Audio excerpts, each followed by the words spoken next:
The night sky over Vornis 7 was burning red. Smoke rose like a mountain and the air smelled of melted steel and dust. The mining colony had been peaceful only hours ago, full of human workers and alien traders, but now the ground trembled. And alarm screamed across the settlement. People ran in every direction, shouting, crying, carrying what little they could. Amid the chaos, one man did not run. His name was Ethan Reyes, a human engineer from Earth who had worked on this colony for 2 years. He was tall, quiet, and known for fixing things no one else could fix.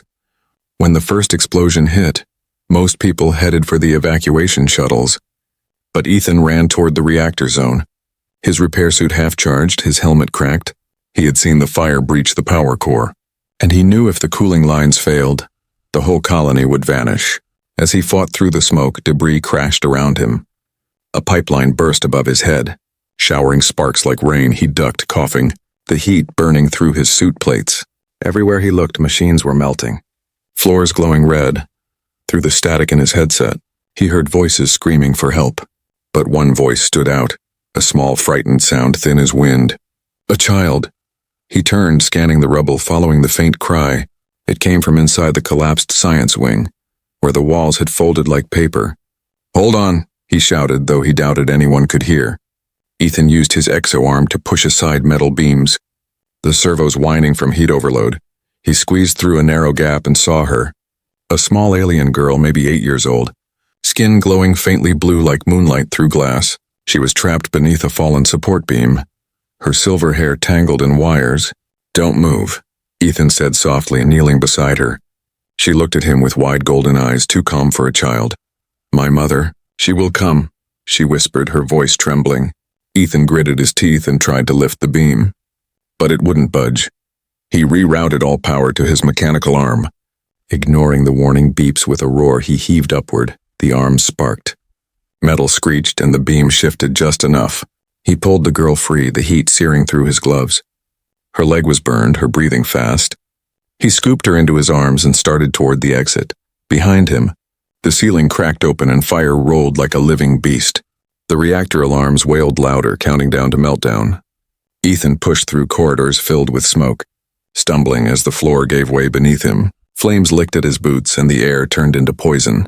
He shielded the child against his chest, his own skin blistering beneath the armor.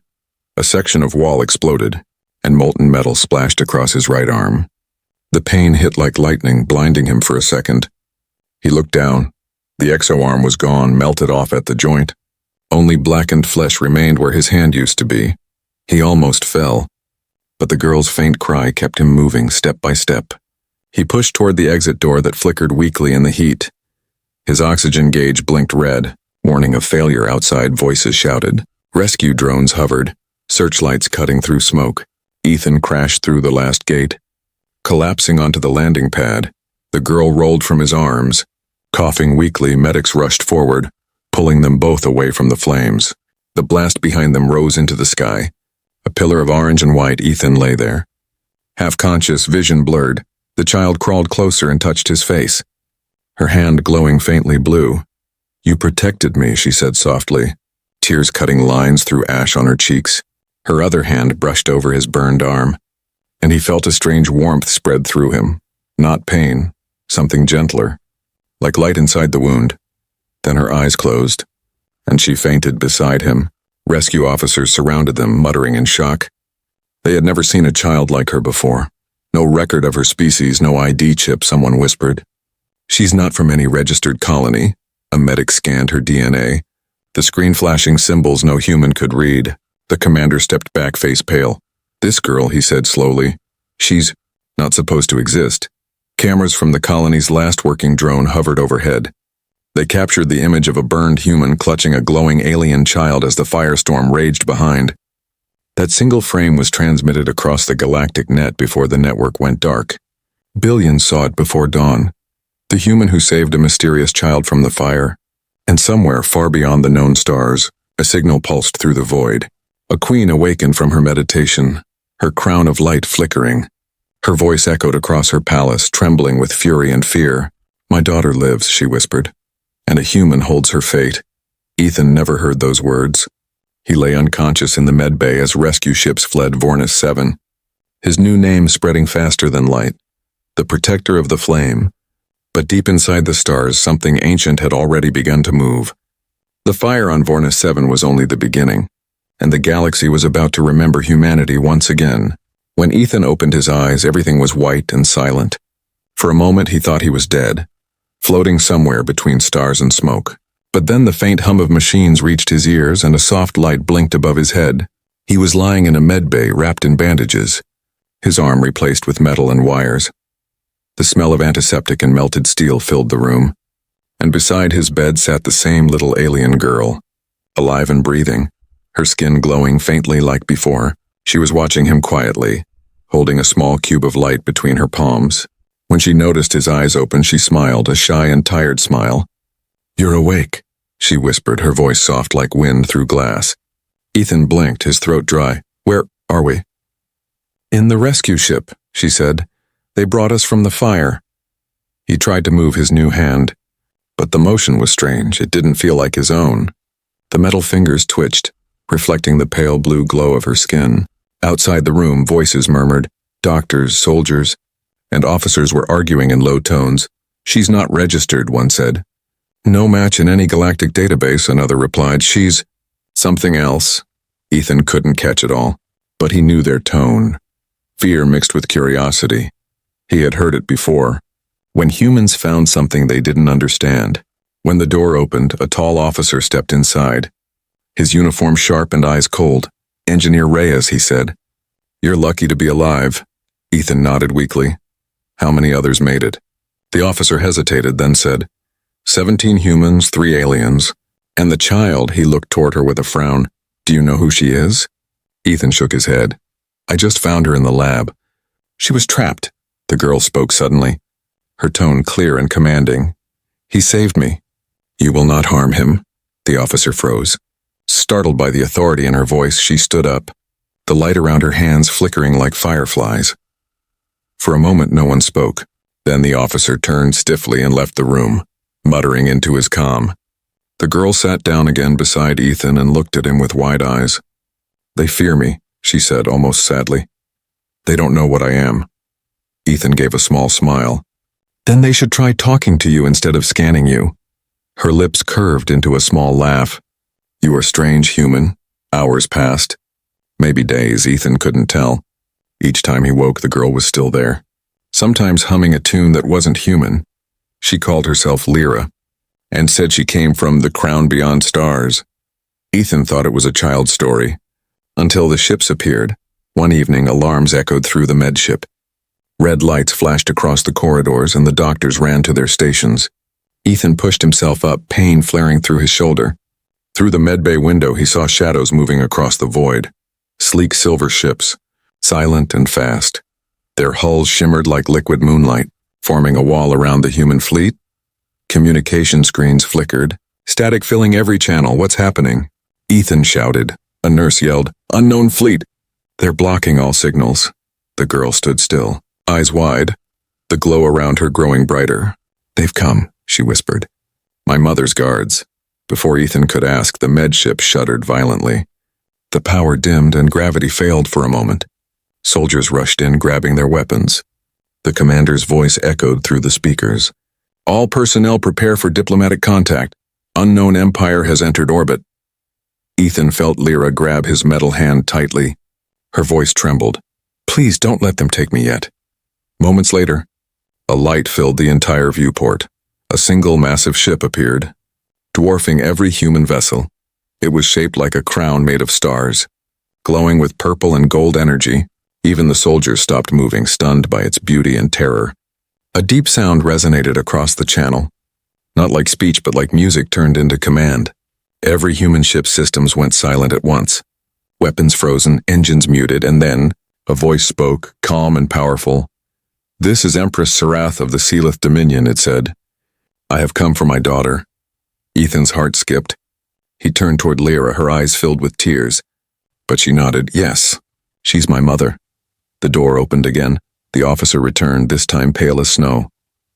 "She's asking for both of you," he whispered. Ethan didn't understand. "Both of us?" "Yes," the man said, trembling. She said, "Bring me the human who saved her." Lyra looked at him, her small hand still holding his.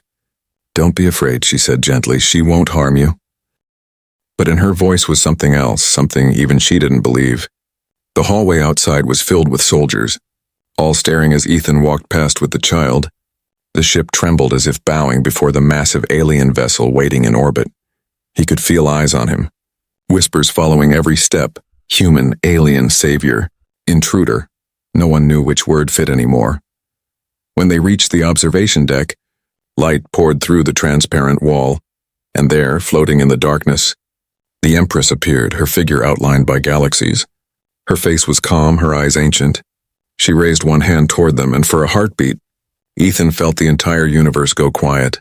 The Empress spoke, her voice echoing inside their minds. "Human," she said, "you held my child against the fire. You bled for her." Ethan couldn't speak. "Because of you," she continued, "the flame of my bloodline still burns." Her gaze softened, the power around her dimming like fading sunlight. "For that, your species will not be forgotten." Everyone on the deck stared in silence. Ethan stood frozen as the alien Empress looked into his human eyes, and in that quiet moment, both sides of the galaxy began to change forever. The vastness of space was silent, yet every human heart on the fleet could feel the weight pressing down. The alien ship that hovered above them was not made of metal. It looked alive, breathing light and shadow. Its surface rippled with silver veins that pulsed like blood, its crown-shaped frame stretching across the horizon. The Empress's vessel, the celestial crown, had arrived, and even the stars seemed to bow.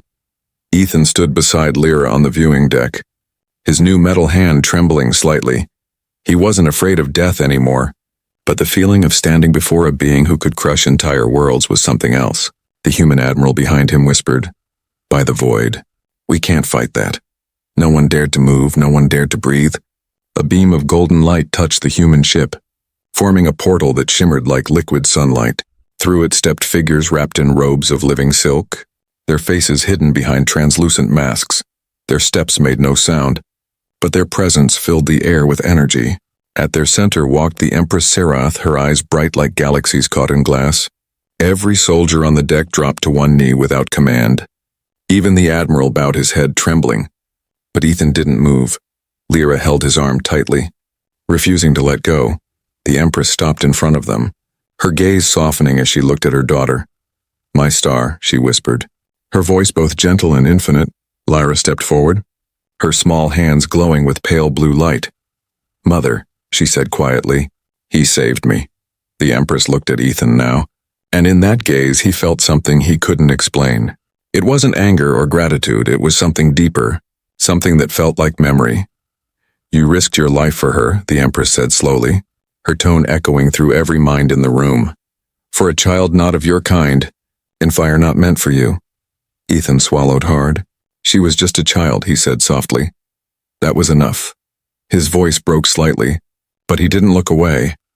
A ripple moved through the alien guards, as if the air itself reacted to his words.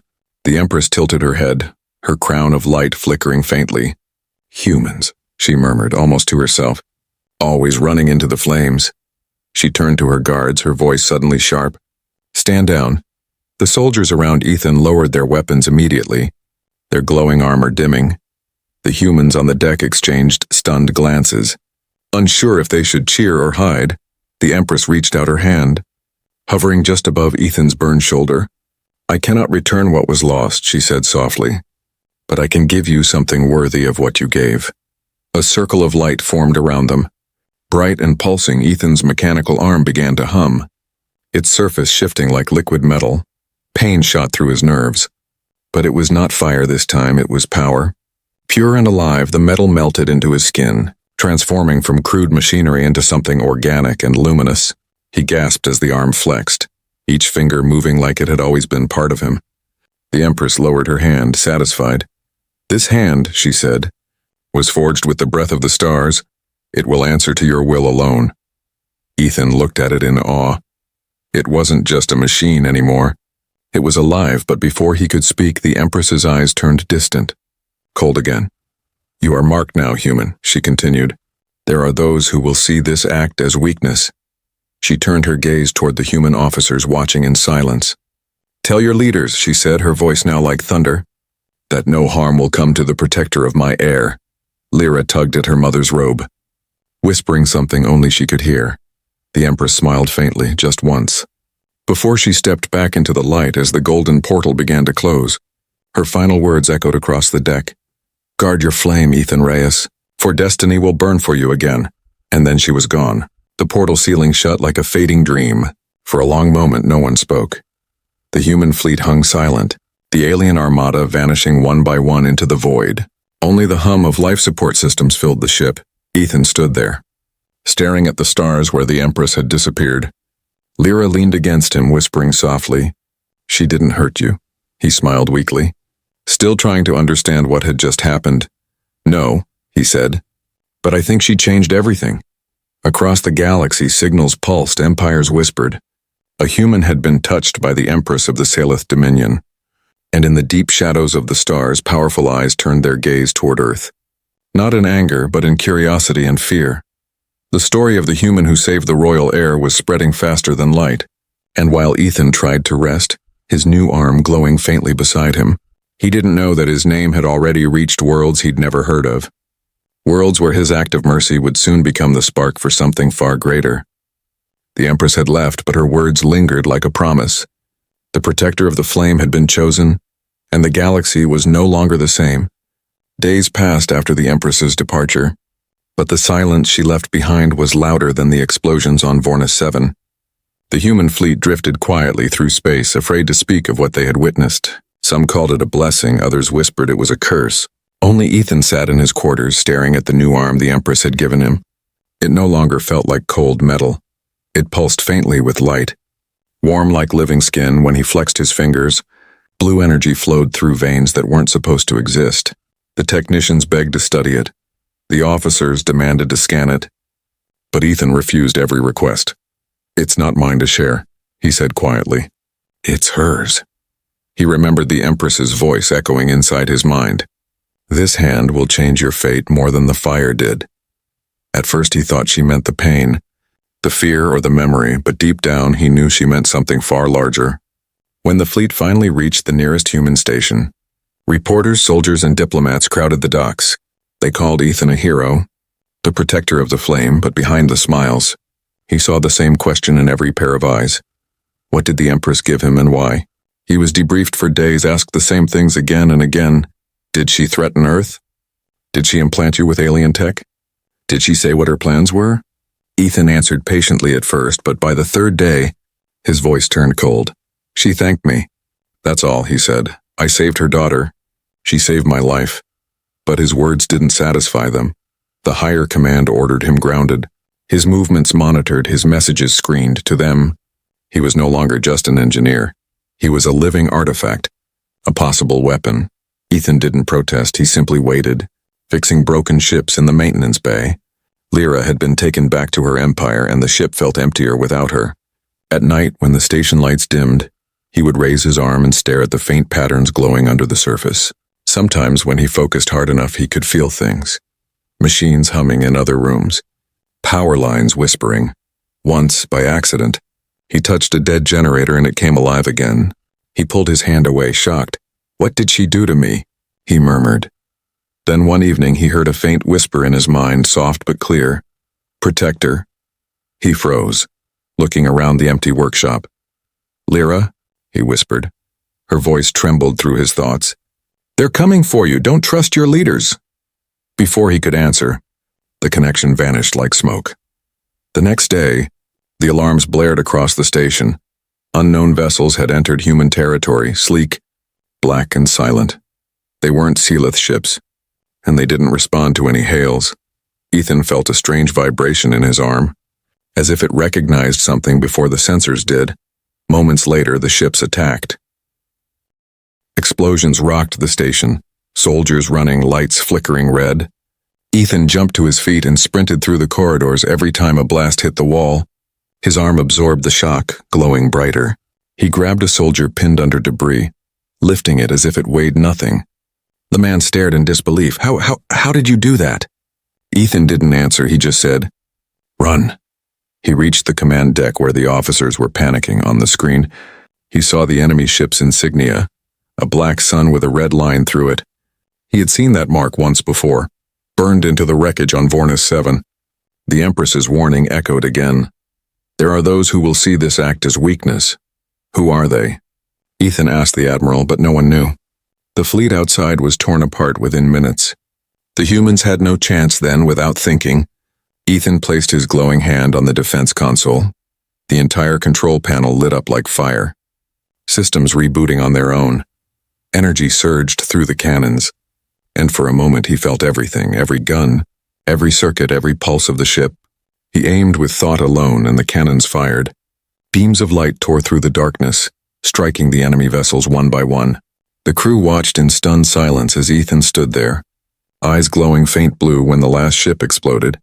He fell to his knees, exhausted but alive. His arm dimmed slowly, cooling down like dying stars. The Admiral approached, voice shaking. "What did you just do?" Ethan looked at his hand, trembling. "I don't know."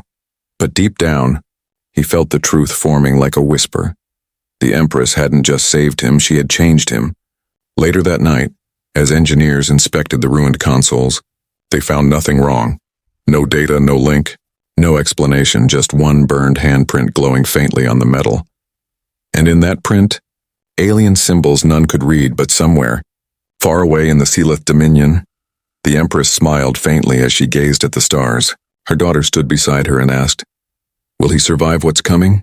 The Empress whispered, "He has the flame now, and the galaxy will soon feel its warmth." Ethan sat alone. Staring out the viewport, he didn't understand what the gift truly meant. But he knew this. The galaxy had started watching him, and there was no turning back. The protector of the flame was no longer just a title. It was a destiny that had only begun to burn. Months passed after the attack on the human station. The galaxy had returned to its strange, tense silence, but for Ethan Reyes, peace had vanished completely. Everywhere he went, he felt eyes watching him. From crowded spaceports to empty corridors, he could sense them, the silent hunters of the dark. Ethan now traveled under false names, working as a ship mechanic on forgotten worlds. He repaired engines, patched up hulls, and never stayed in one place for too long. He hid the glowing arm beneath thick gloves, pretending to be just another human survivor. But no disguise could stop the whispers that followed him. The protector of the flame, they said. The human who carries the Empress's touch. He didn't want fame. He wanted distance, but the Empress's gift had marked him. And the galaxy never forgot marks that glowed. One night, while fixing a damaged freighter in a dusty hangar on the desert moon of Terrace 9, he heard footsteps behind him. He turned quickly, his mechanical hand tightening on a wrench. A figure in a black cloak stepped out of the shadows, her voice sharp as glass. "You shouldn't be here, human," she said. "They've already found your scent," Ethan frowned. "Who are you?" She pulled down her hood. Her eyes were silver. Not human, not Sealith, something in between. "I'm a messenger," she said quietly. "From the one you saved, Lyra." Ethan froze, his chest tightening. "Is she all right?" The woman nodded. "She's safe, but the Dominion is not. Your gift has drawn attention from those who wish to take it." She glanced at his gloved hand. "They believe it's a weapon that could rewrite technology itself." Ethan sighed. "It's not a weapon, it's something alive." The woman smiled faintly. "And that's what makes it more dangerous." Before he could ask more, the ground shook violently. An explosion ripped through the hangar wall, flames tearing across the floor. Dozens of black-armored soldiers stormed in, their weapons humming with red light. The woman shouted, "Run!" Ethan grabbed her arm and sprinted toward the maintenance tunnel, bullets slicing through metal behind them. One blast grazed his shoulder, sparks flying, but his arm reacted instantly, deflecting the energy like a shield of light. They reached the outer corridor, alarms screaming above them. Ethan slammed his glowing hand against a sealed door, and it melted open in seconds. The woman stared, amazed. "That's not Sealith technology." Ethan looked at his arm, the light pulsing faster. "I know," he said. "It's something more." They escaped into the night, climbing aboard a small cargo ship parked behind the dunes. As the engines roared to life, the moon's surface lit up with explosions from the pursuing forces. Ethan gritted his teeth, staring upward. "Who are these people?" "They call themselves the Shadow Consortium," the woman said. "Exiles, mercenaries. Old enemies of the Empress, they want the power in your arm." Ethan's jaw tightened. Then they'll have to rip it off me first. They flew into the upper atmosphere. Chased by enemy fighters, the ship shook violently. Warning lights flashing red, Ethan took control of the main cannon, connecting his arm directly to the ship's console. Energy surged from his hand into the weapon system, and the ship roared like a living beast. A single beam of blue light shot from the cannon, tearing through the sky. Every enemy fighter exploded in a chain of blinding fire. The woman stared in awe. That wasn't human energy. Or Seleth, what are you becoming? Ethan slumped in the seat, sweat dripping down his face. I don't know, he said quietly, but I can't stop it. His arm dimmed again, humming softly like a heart slowing its beat. They drifted into hyperspace, leaving Terrace 9 behind. The woman turned to him, her eyes filled with worry. The Empress warned that such power would awaken others. Others? He asked. The old ones, she said. The forgotten rulers who slept before the empires were born. They feel the flame now. Ethan leaned back, exhausted. I just wanted to fix engines, not light up the galaxy, she smiled sadly. You did both. Silence filled the cockpit. Only the hum of hyperspace echoing around them. In the following weeks, Ethan and the messenger moved from world to world, hiding from assassins and spies sometimes. Ethan helped small colonies repair systems destroyed by war. Sometimes, he used the energy from his arm to power refugee ships too weak to fly. Everywhere he went, stories spread. The mysterious human who brought light from his own body. Some called him a savior. Others whispered he was cursed one night. While they rested near a dying star, his arm flickered with a strange signal. It wasn't Lyra's voice this time. It was the Empress herself. Her tone was calm but heavy with sorrow. Protector, she said, your path has crossed the shadows, and they have begun to move toward you. Ethan's chest tightened. You knew this would happen. I did, she replied. But I also knew only you could stop them. Her voice faded, leaving him with more questions than answers. The messenger turned to him slowly. What will you do now? Ethan looked out at the distant stars, his arm glowing faintly against the glass. I'll find them, he said. Before they find her, the woman nodded silently. And for the first time since the fire on Vornis 7, Ethan's eyes hardened with purpose. He had run long enough. Now the protector of the flame would fight in the shadows. And the galaxy would soon remember that even in the darkest corners of space, one human's fire could still burn bright enough to change everything. The edge of the Helion rift shimmered like a wound in space. Purple storms twisted across the void, swallowing ships whole and spitting out silence. This was the border no sane pilot crossed, the place where human and Seleth patrols never dared to meet. But now fleets from both sides hung there, engines humming, cannons armed, ready to turn the void into fire. In the center of it all stood a single neutral ship.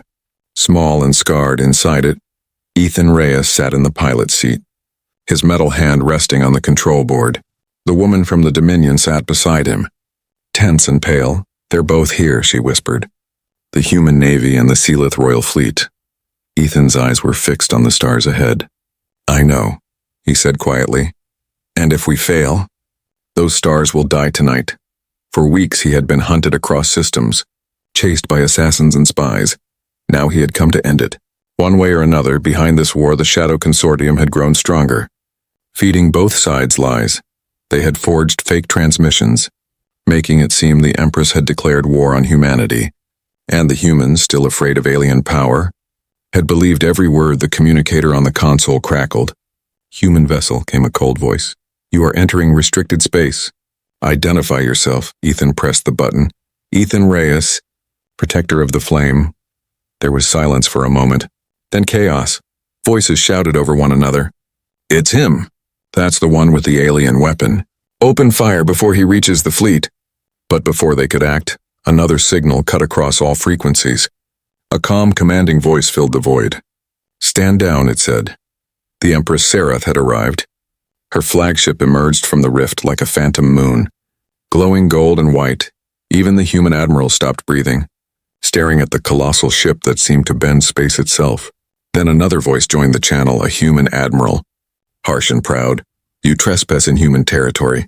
Empress, he said, take one more step and we'll answer.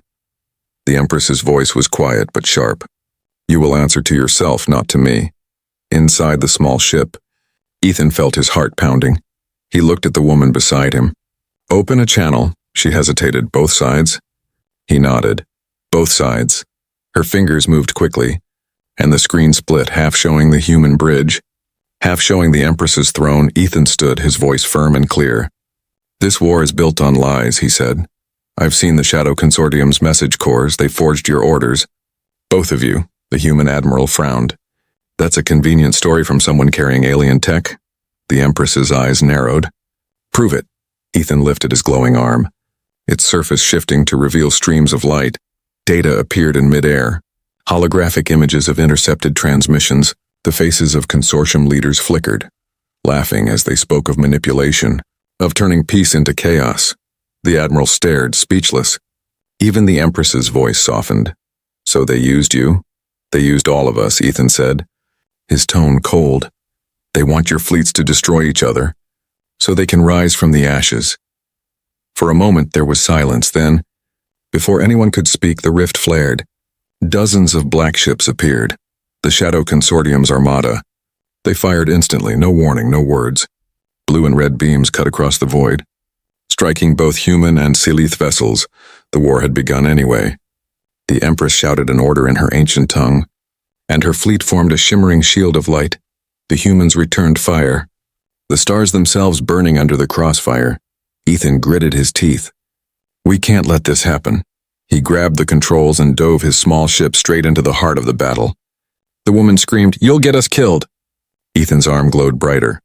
Not today. His ship weaved between laser storms, explosions lighting the dark. He connected his hand to the main console, energy surging from his body into the reactor. Every display lit up and the engines roared like thunder. He aimed for the largest consortium vessel, a massive dreadnought built from stolen Silith and human tech. Lyra's voice suddenly echoed in his mind, soft and scared. Protector, please stop them. Before the galaxy burns, he smiled faintly. I'll try. The dreadnought turned its cannons toward him, but Ethan's ship vanished into blinding light. When the light cleared, he was no longer inside the cockpit. His arm had connected him to the ship completely.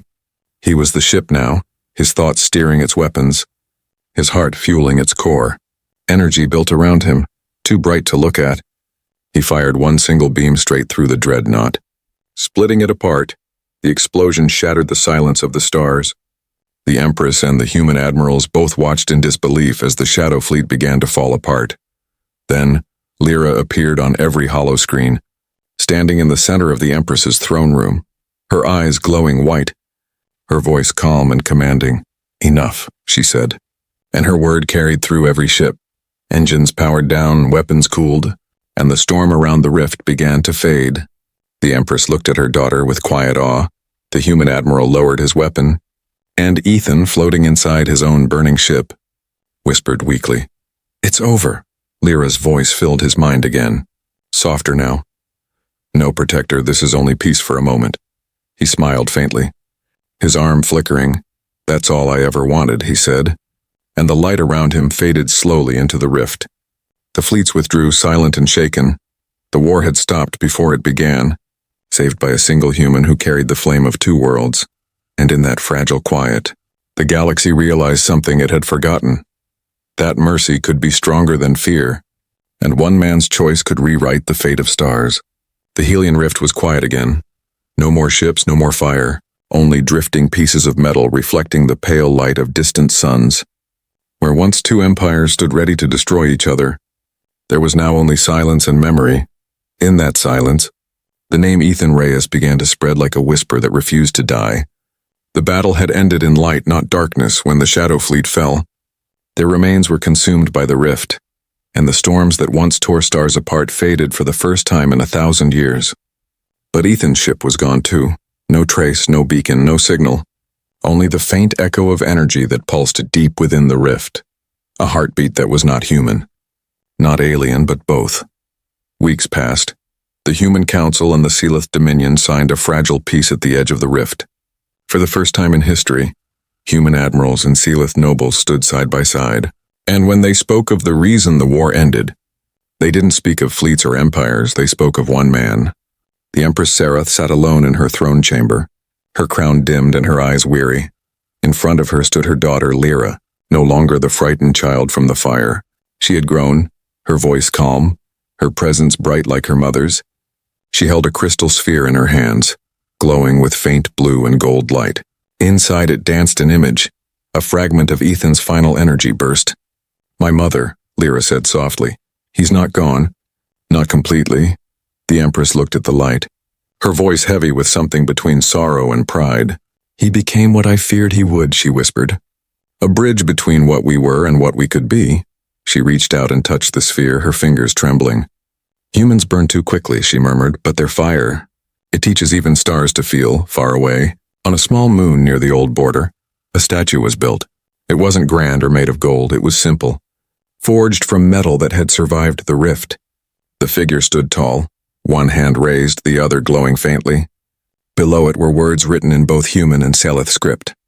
"He protected a child and changed the galaxy."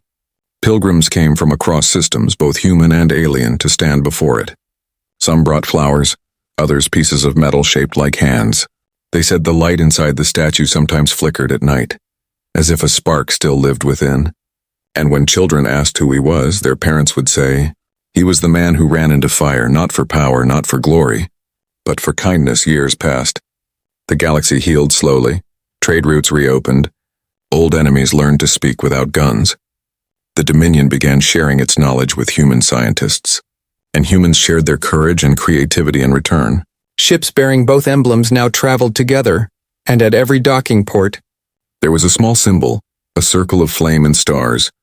They called it the Protector's Mark.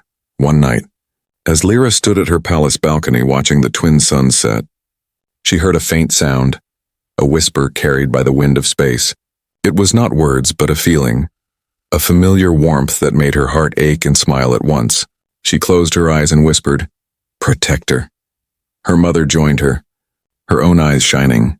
"He is still watching." Lyra turned, tears glimmering in her golden eyes. "Do you think he knew what he would become?" she asked. The Empress smiled softly. "No, my child. He only knew what was right, and far beyond the Dominion's reach, beyond human maps and star charts. Deep inside the heart of the rift, a small light flickered again. In that endless darkness, energy gathered, swirling, shaping faintly into a silhouette, one that looked almost human. Ethan Reyes opened his eyes. The stars glowed around him, answering his breath. He looked at his shining hand, no longer metal but pure light. "Still here," he whispered, his voice calm and steady. "Still watching?"